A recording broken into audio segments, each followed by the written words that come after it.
Raisi wa Finland Alexander Stubb Alhamisi ya Mei 15 mwaka 2025 alihutubia mkutano wa wiki ya ubunifu Tanzania mwaka 2025 katika kikao kilichojikita kwenye kuchochea ubunifu katika mnyororo wa thamani wa misitu, sehemu ya kongamano la Future Ready Summit. Katika hotuba hiyo, Rais Stubb alieleza kuwa ubunifu ni nyenzo muhimu ya kukabiliana na changamoto za kimataifa kama vile mabadiliko ya tabia nchi.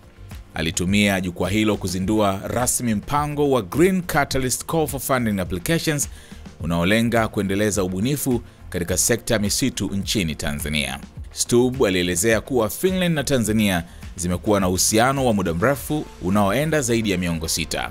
Alitaja uhusiano wa kihistoria kama msingi wa ushirikiano wa sasa na alisisitiza kuwa ushirikiano wa kiuchumi kati ya mataifa hayo ndio unaimarisha uhusiano wa pande mbili.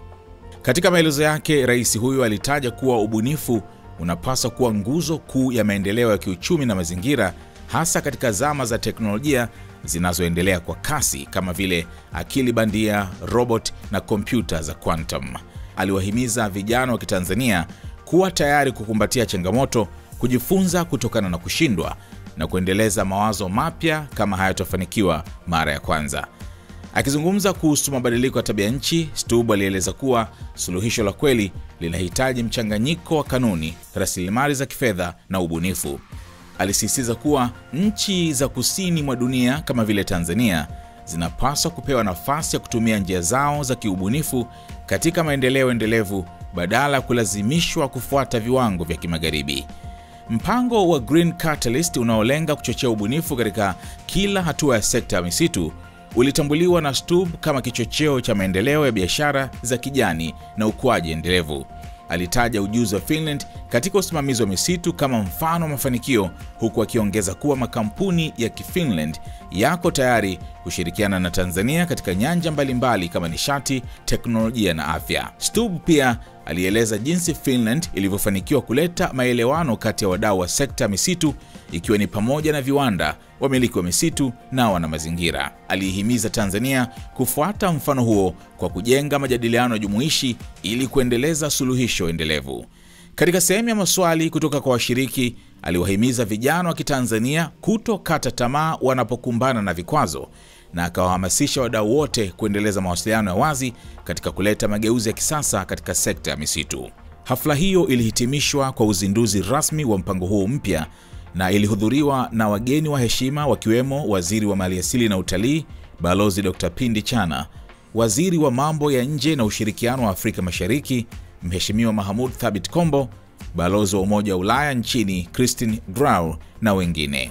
Mpango wa Green Catalyst unatarajiwa kusaidia juhudi za Tanzania katika kupambana na changamoto za kimataifa, huku ukihimiza ukuaji wa uchumi unaozingatia mazingira kwa kutumia nguvu ya ubunifu.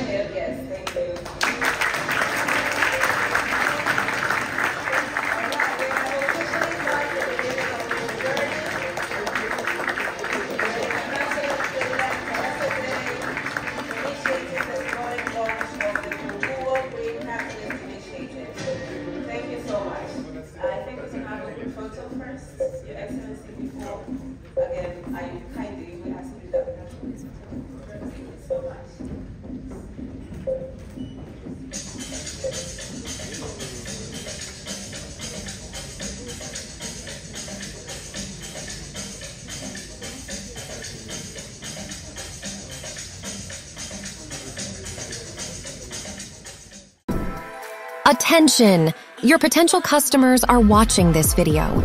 Don't miss out on the opportunity to reach them. Advertise your business alongside their favorite content and convert them into loyal customers.